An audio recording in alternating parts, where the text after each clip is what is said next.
So what's up mga master? Naaday tay customer karon no nga niadto sa atong balay para i-pick up ang atong ginabaligya nga helmet.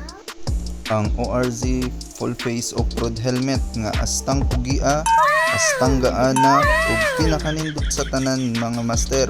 Abot kaya. With free goggles na din siya mga master, so solid jud kaayo ang atong helmet no. So sa walay pagduha-duha mga master no, ato nang gilapag kay sir ang helmet. Mag sell stock pa unta kung sir diri dapita, pero ni ana man si sir nga no need na daw kay mamaligyaay man daw kay tagdagway. Ayaw di ma.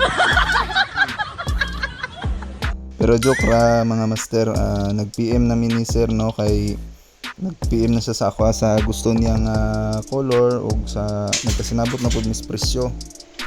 So diri nga part mga master no, so gina double check na lang gyud ni sir ang fitting sa helmet kay para ma-sure gyud niya nga okay pod ang fit sa iya. So after then na double check ni sir ang fitting sa helmet no, ug happy naman siya sa fitting.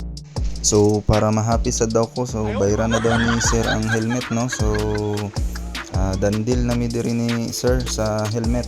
Pero anak ko kay sir nga mas gusto na ko, mas happy ka sir, so misagwa kay sala patawaron pa ta kag gamay sir. So labi na atong mga customer mga master kay dali ra ka storya o dali ra ka sabot ng mga way libog.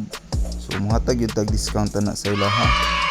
Sama kay sir mga master no nga walay libog ka transact nya siya pa jud ang ni agto diri for pick up sa ato so definitely matag gyud tag gamay pa nga discount mga master. So kay dandil naman ni diri ni sir mga master, so sinsilyuan na nato si sir tapos magpa-picture ta kay para ma-post na to sa atong FB page mga master. So para sad sa documentation nya natay mapakita sa atong mga kuan na legit seller ta. So thanks for watching mga master. So salamat kayo. So kung naabot mo sa part sa atong video diri master mga master, so please like, comment ug ganahan mo subscribe. Thank you.